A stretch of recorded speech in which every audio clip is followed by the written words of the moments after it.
Hello student, our next topic is characteristics of photosynthetic bacteria.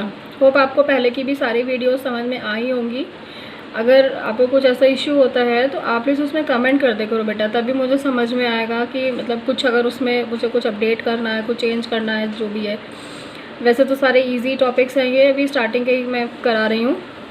तो अभी हम चलो स्टडी करते हैं। इसमें फोटोसिंथेसिस के बारे में हम पहले पढ़ चुके हैं और फोटोसिंथेटिक पिगमेंट्स की भी स्टडी हम लोग कर चुके हैं। अब आता है हमारे फोटोसिंथेटिक बैक्टीरिया। ये वो बैक्टीरिया होते हैं जो फोटोसिंथेसिस की प्रोसेस में पार्टिसिपेट करते हैं।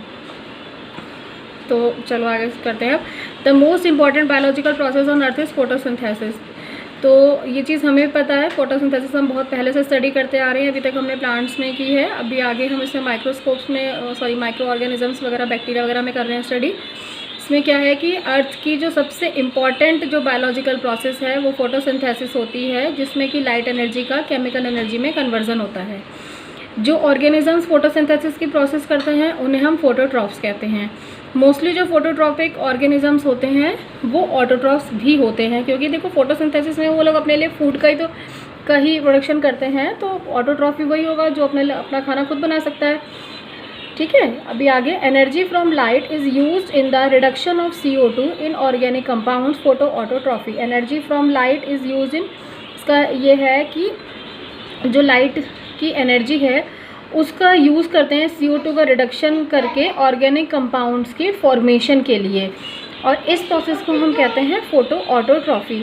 हालांकि काफ़ी जो फोटो ऑटोट्रॉफ्स हैं वो डायरेक्टली जो ऑर्गेनिक कार्बन होती है उसी को अपना एज ए कार्बन सोर्स जो है यूज़ कर लेते हैं, और इस प्रोसेस को हम फोटो हेटेरोट्रॉफी कहते हैं। तो यहाँ पे आप फोटो ऑटोट्रॉफी और फोटो हेटेरोट्रॉफी का एक तरीके से एक डिफरेंस भी हो गया, जो आपको इसमें क्लियर हो रहा होगा। नेक्स्ट इसमें अब है the oxidation of water produces molecular oxygen as a by product. Photosynthesis की प्रोसेस में क्या होता है कि वाटर का जो है ऑक्सीडेशन होता है, जिससे मॉलिक्यूलर ऑक्सीजन प्रोड्यूस होती है एज ए बाई प्रोडक्ट। और क्योंकि इसमें ऑक्सीजन का प्रोडक्शन हो रहा है, इसलिए इस तरह के जो फोटोसिंथेसिस जिन ऑर्गेनिजम्स जो करते हैं तो उनके लिए ये मतलब ये जो फोटोसिंथेसिस की प्रोसेस है ये ऑक्सीजनिक फोटोसिंथेसिस कहलाती है।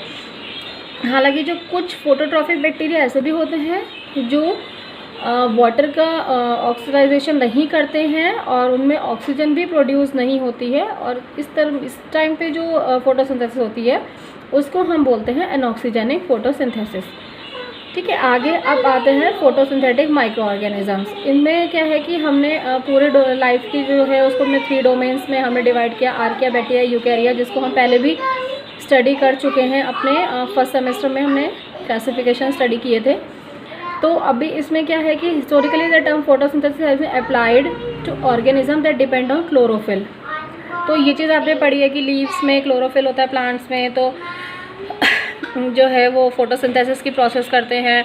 मीन्स एक पिगमेंट जो फोटोसिंथेसिस के लिए यूज़ होता है। तो फोटोसिंथेसिस के लिए स्टार्टिंग से मतलब हिस्टोरिकली ये टर्म है कि फोटोसिंथेसिस ऑर्गेनिज्म में जो है वो क्लोरोफिल के ऊपर डिपेंड करता है, या बैक्टीरिया क्लोरोफिल के ऊपर, जो लाइट एनर्जी को केमिकल एनर्जी में कन्वर्जन करने के लिए हेल्पफुल होता है।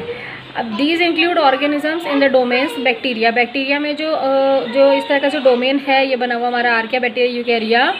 इसमें जो डोमेन बैक्टीरिया होता है उसमें फोटोसिंथेटिक बैक्टीरिया आएंगे, और जो यूकैरिया है उसमें एल्गी और हायर प्लांट्स आते हैं। तो जो मोस्ट प्रिमिटिव डोमेन है वो आर्किया है, जिसमें हेलोबैक्टीरिया भी होते हैं, और हेलोबैक्टीरिया भी फोटोसिंथेसिस की प्रोसेस करते हैं, जिसमें कि वो लाइट एनर्जी को केमिकल फ्री एनर्जी में कन्वर्ट करते हैं।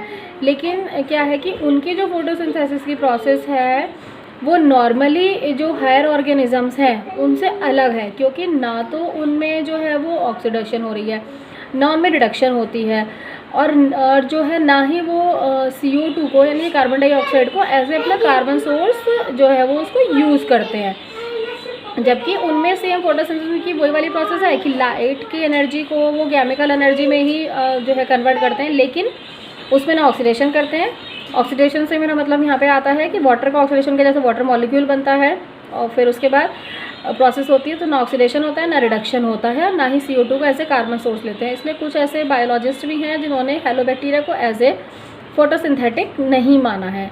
अब आ जाते हैं हम फोटोसिंथेटिक बैक्टीरिया क्लासिफिकेशन में। इसमें दो ब्रॉड ग्रुप्स हम लोगों ने लिए हैं होते हैं।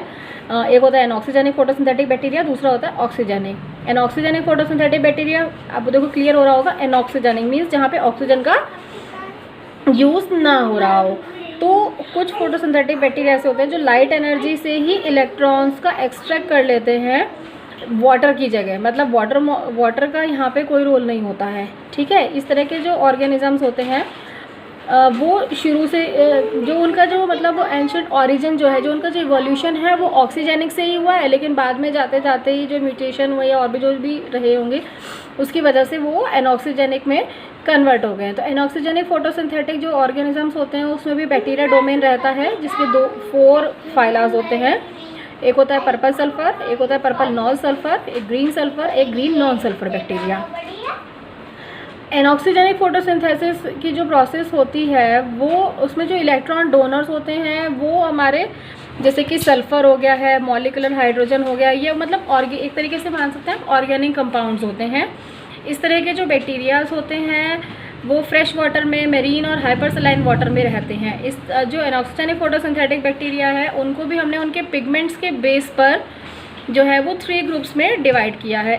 फर्स्ट है हमारा purple bacteria, second is green bacteria and third one is Helio bacteria. अब आते हैं हम फर्स्ट पे पर्पल बैक्टीरिया। जो एनऑक्सीजेनिक फोटोट्रॉप्स होते हैं जो एनारोबिक कंडीशन में ग्रो करते हैं, लेकिन लाइट का तो मतलब उनका रहता है प्रेजेंस, लाइट की रहेगी, लेकिन वो वाटर को as a electron donor use नहीं करते हैं। मतलब एनऑक्सीजेनिक का मतलब ये है कि अगर आप वाटर को एज ए इलेक्ट्रॉन डोनर वो यूज़ करेंगे तो इसमें ऑक्सीजन का जो है रिलीज़ होगी, उसका प्रोडक्शन होगा, तो वो फिर एनऑक्सीजेनिक नहीं रहेगा, ऑक्सीजेनिक बन जाएगा। नेक्स्ट इज़ ये ऑटोट्रॉफिकली कार्बन डाइऑक्साइड के साथ में हाइड्रोजन या रिड्यूस सल्फर कंपाउंड्स को as a electron donor use करके ही ये ग्रो करते हैं। इनकी पिगमेंट सिंथेसिस भी जो है ऑक्सीजन से रिप्रेस्ड हो जाती है। पर्पल बैक्टीरिया में जो पिगमेंट होता है वो होता है बैक्टीरिया क्लोरोफिल ए और बी। ये इनका फोटोसिंथेटिक पिगमेंट है जो हमने पहले भी स्टडी किया था जब हम पिगमेंट्स की स्टडी कर रहे थे। The colour of purple bacteria show brown, pink brown, red, purple, violet. उनके कैरोटीनॉइड कंटेंट के बेस पर उनका कलर जो है वो डिपेंड करता है। जो फोटोसिंथेटिक पिगमेंट्स होता है वो उसकी लाइट इंटेंसिटी भी जो है वो उसी के थ्रू इन्फ्लुएंस्ड हो जाती है। फोटो एपरेटस भी इनका जो है हाई इंटेंसिटी की से इनहिबिट हो जाता है। जो इसमें कैरोटीनॉइड्स प्रेजेंट होते हैं वो ही इसको पर्पल कलर भी देते हैं। पर्पल बैक्टीरिया भी अगेन 2 टाइप्स का होता है, एक हमारा होता है पर्पल सल्फ़र और एक होता है पर्पल नॉन सल्फ़र। अब पर्पल सल्फर बैक्टीरिया की अगर हम स्टडी करते हैं तो उसमें हम देखते हैं कि फैमिली क्रोमेटेसी होती है जो ग्राम नेगेटिव बैक्टीरिया है, बैक्टीरिया क्लोरोफिल ए और बी, उसका जो है वो फोटोसिंथेटिक पिगमेंट होता है। केमो ऑर्गेनोट्रॉफ्स होते हैं ये, एसीटेट हो गया, पायरुवेट हो गया, कुछ अदर कंपाउंड्स को ही ये यूटिलाइज़ करते हैं। सेल इनकी पर्पल सल्फर बैक्टीरिया की जो है वो ग्रीन बैक्टीरिया के कंपैरिजन में जो है वो काफ़ी बड़ी होती है। सल्फ़र का डिपोजिशन भी ये करते हैं। एनॉक्सिक जोन होते हैं लेक्स और सल्फ़र स्प्रिंग्स के। एनॉक्सिक जोन से मतलब ये है कि ऐसा एरिया लेक्स का या सल्फ़र स्प्रिंग्स का जहाँ पर ऑक्सीजन की अवेलेबिलिटी ना हो, ठीक है, वहाँ पर ये मिलते हैं। फोटोलिथोट्रॉप्स होते हैं और मोटाइल इन नेचर में होते हैं। आप देख सकते हैं इसमें आगे मैंने कुछ एग्जांपल्स भी मेंशन किए हैं।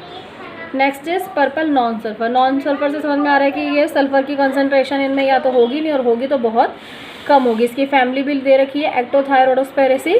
इसमें भी बैक्टीरिया क्लोरोफिल ए और बी होगा और जैसा भी मैंने बोला था कि लो कंसनट्रेशन होगी सल्फाइड की वो इसमें प्रेजेंट होगी। अगर इसमें सल्फ़र की कंसनट्रेशन बढ़ जाती है तो वो इस कैटेगरी के बैक्टीरिया के लिए टॉक्सिक हो जाएगा। कुछ नॉन जो सल्फ़र बैक्टीरिया होते हैं वो एनारोबिकली ग्रो करते हैं और फर्मेंटेशन और मेटाबॉलिज्म वाली प्रोसेस में भी इंक्लूड होते हैं।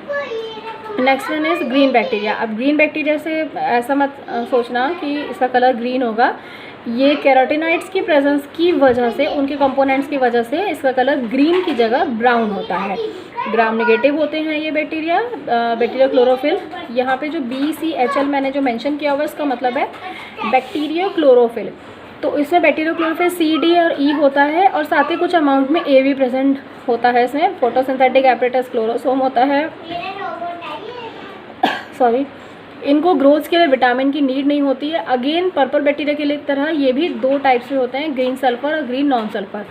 फर्स्ट लेते हैं ग्रीन सल्फर बैक्टीरिया, फैमिली है क्लोरोबिएसी, नॉन मोटाइल होंगे, रॉड स्पाइरल कोकाई शेप होगा, क्लोरोसोम प्रेजेंट होगा, स्ट्रिक्टली एनारोबिक होते हैं। स्ट्रिक्टली एनारोबिक समझ रहे हो कि ऑक्सीजन की प्रेजेंस में बिल्कुल भी ग्रोथ नहीं कर सकते हैं। सल्फर का डिपोजिशन होता है इनमें एक्स्ट्रा सेलुलरी, मतलब सेल के बाहर।